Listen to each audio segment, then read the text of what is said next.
இது மகிமை நேரம். மகிமை டிவி நேயர்களை அன்புடன் வாழ்த்துகிறேன். மகிமை நேர நிகழ்ச்சிக்கு உங்களை அன்புடன் வரவேற்கிறேன். நாம் தொடர்ந்து தேவ ஆலயம் என்ற தலைப்பின் கீழே தியானித்து வருகிறோம். இன்றைக்கு எசேக்கியேல் தீர்க்கதரிசியும் தேவ ஆலயம் என்ற மனிதரை குறித்து, அவன் ஆலயத்தை குறித்து கர்த்தர் எவ்வாறு வெளிப்படுத்தினார் என்பதை குறித்து தியானிக்கலாம். வசனம் சொல்கிறது, எசேக்கியேல் 10:4 கர்த்தருடைய மகிமை கேருபீன் மேலிருந்து எழும்பி ஆலயத்தின் வாசற்படியிலே வந்தது. ஆலயம் மேகத்தினாலே நிறைந்திருந்தது. பிரகாரமும் கர்த்தருடைய மகிமையின் பிரகாசத்தினால் நிரம்பிருச்சு.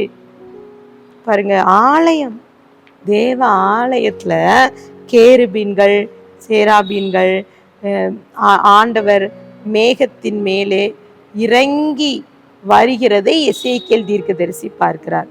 இன்னும் பாத்தீங்கன்னா வசனம் சொல்கிறது, எசேக்கியேல் 44:4 இதோ கர்த்தருடைய ஆலயம் கர்த்தருடைய மகிமையால் நிறைந்ததை நான் கண்டு முகங்குப்புற விழுந்தேன். ஆண்டவராகிய இயேசு கிறிஸ்து தேவன், நம் இதா ஆண்டவர் ஆலயத்துல இருக்கிறார். எனவே நம்புறீங்க, ஆலயத்தில் அவருடைய மகிமை இருந்து கொண்டே இருக்கிறது. அவர் இன்றும் இருக்கிறவராய் இருக்கிறார். அவர் உயிருள்ள தேவனாய் இருக்கிறார். பாருங்க, இந்த தீர்க்கதரிசி புத்தகங்களிலே இனி சம்பவிக்க போகிறது எல்லாம் எழுதப்பட்டு இருக்கிறது. அங்க பாத்தீங்களா, வெளிப்படுத்தல் விசேஷத்துல போட்டிருக்கு பாருங்க, 4:1 சொல்கிறது, இங்கே ஏறி வா, இவைகளுக்கு பின்பு சம்பவிக்க வேண்டியவைகளை உனக்கு காண்பிப்பேன் என்று சொல்லி யோவானுக்கு கர்த்தர் வெளிப்படுத்துகிறார். இதே வண்ணமாக எசேக்கியேல் தீர்க்கதரிசிக்கு கர்த்தர் வெளிப்படுத்துகிறார். பாருங்க, எசேக்கியேல் 2:1 மனுபுத்திரனே, உன் காலூன்றி நின், உன்னுடனே பேசுவேன் என்று சொன்னார். பாருங்க, வெளிப்படுத்தல கொடுக்கப்பட்ட யோவானுக்கு கொடுத்தது போல எசேக்கியேல் தீர்க்கதரிசிக்கு கர்த்தர் தன்னை வெளிப்படுத்தினார். இந்த தீர்க்கதரிசி எசேக்கியேல் ஒரு தீர்க்கதரிசி மட்டுமல்ல, அவர் ஒரு ஆசாரியன். இன்னும் அங்கே குறிப்பிடப்பட்டிருக்கு, எரேமியா சகரியாவை போல அவன் ஒரு ஆசாரிய ஊழியமும் செய்தான், ஒரு தீர்க்கதரிசி வேலையும் செய்கிறான். இந்த எரேமியா தீர்க்கதரிசியையும் எசேக்கியேல் தீர்க்கதரிசியும் ஒப்பிட்டு பார்க்கும்போது, எசேக்கியேல் தீர்க்கதரிசனம் அறிவிக்கிறதுக்கு முன்பதாக எரேமியா சொல்லியிருப்பார். ஆனால் இந்த எசேக்கியேல் தீர்க்கதரிசி பாபிலோனுக்கு சிறைப்பட்டு போன யூதர்களுக்கு எச்சரிப்பின் வார்த்தையை கூறினார். ஆனா எரேமியா தீர்க்கதரிசி ஆறுதலின் வார்த்தையை கூறுகிறார். ஆனா எச்சரிப்பின் செய்தி ஒரு வித்தியாசமான ஒரு வார்த்தை. சபைகளிலே ஆறுதலான வார்த்தை, ஆசீர்வாதமான வார்த்தையை கேட்கிற நமக்கு எச்சரிப்பின் செய்தியை கேட்கும் போது அதை ஏற்றுக்கொள்ள மனம் முடியாது. ஊழியக்காரங்களை சொல்லுவோம், இப்படி வார்த்தையை சொல்லிட்டு போயிட்டாங்களே, ஒரு நல்ல நாள் பொழுது இப்படி ஒரு வார்த்தையை கேட்டு விட்டோமே என்று சொல்லுவோம் பாருங்க. ஆனால் கர்த்தர் எச்சரிக்கிற தேவன்.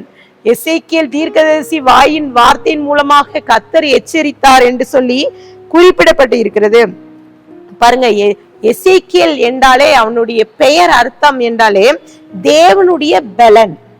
அவன் பாருங்க, கர்த்தருடைய ஊழியத்தை செய்வதற்காகவே எசேக்கியேல் தன்னுடைய மனதை கச்சையால் இடைக்கட்டி தன்னை பலப்படுத்தி கொண்டான் என்று சொல்லி குறிப்பிடப்பட்டிருக்கிறது.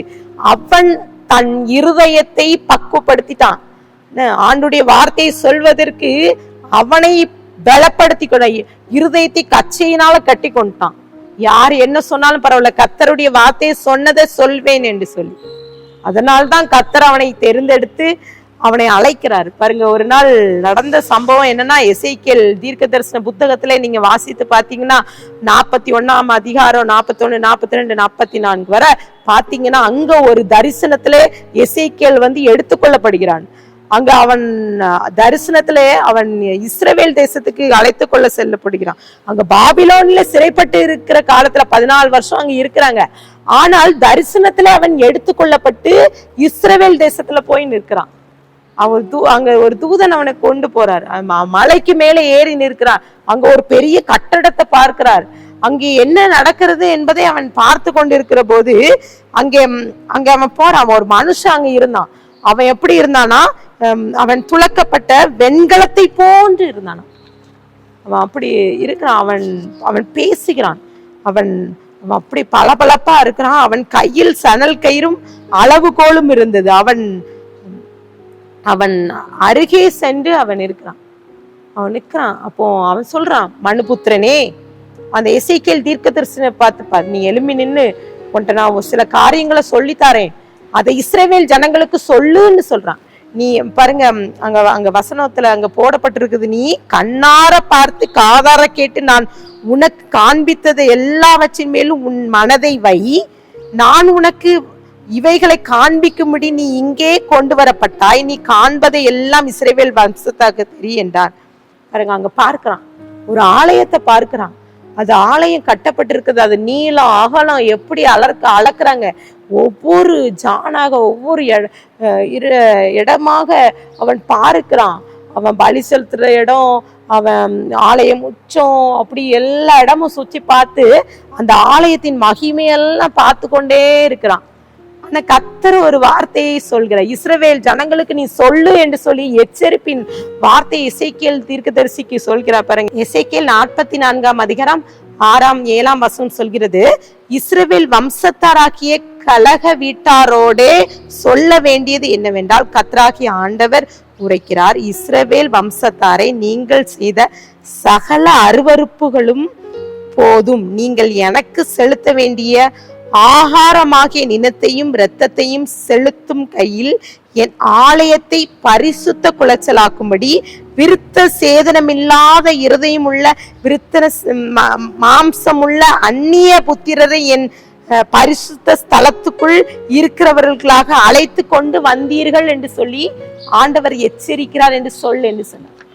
இந்த ஆலயத்தை பரிசுத்த குலைச்சலாக்கிட்டீங்க, என்னெல்லாம் செஞ்சீங்க என்பதை அங்க எசேக்கியேல் புத்தகத்திலே குறிப்பிடப்பட்டிருக்கிறது. நீங்க 41 அதிகாரத்துல இருந்து 44 வரை நீங்க வாசித்து பார்த்தீங்கன்னா தெரியும் அவர்கள் எப்படிலாம் இருந்தாங்க. அப்போ இஸ்ரவேல் ஜனங்கள் செய்த காரியத்தை எச்சரிக்கிறார், அந்த ஆலயத்தை பரிசுத்த குலைச்சலாக்கினீர்கள் என்று சொல்லி ஆண்டவர்.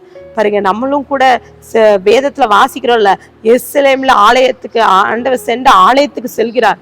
அங்கே அவர் வந்து ஜனங்களை எச்சரிக்கிறார். பாருங்க, மத்தேயு 21:12-17 போடப்பட்டிருக்கிறது. இயேசு தேவ ஆலயத்தில் பிரவேசித்து ஆலயத்திலே விற்கிறவர்களையும் கொள்ளுகிறவர்களையும் யாவரையும் வெளியே துரத்தி காசுக்காரருடைய பலகைகளையும் புறா விற்கிறவர்களுடைய ஆசனத்தையும் கவிழ்த்து போடுறார்.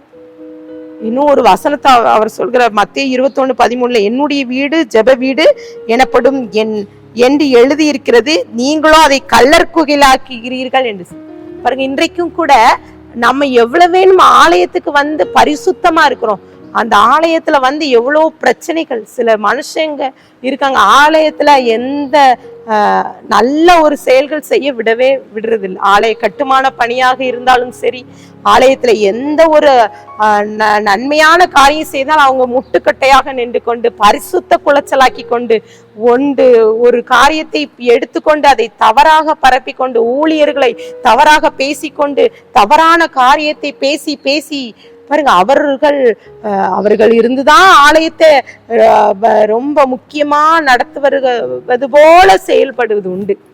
காரணம், கர்த்தர் பார்க்கிறார். அவர் பாருங்க, அவருக்கு என்னுடைய வீடு ஜெப வீடு, அத கள்ளர் குகைகளாக்காதீங்கன்னு சொல்றாரு. இன்றைக்கும் கூட எசேக்கியேல் தீர்க்கதரிசியோடு கர்த்தர் பேசி எச்சரித்தது போல இன்றைக்கு இந்த வார்த்தை கேட்டுக்கொண்டிருக்கிற உங்களோடு கூட கர்த்தர் பேசுவார். ஆனால் அந்த சமூகத்துல நம்ம ஆலயத்துக்கு வரும்போது பரிசுத்தமா வரணும்.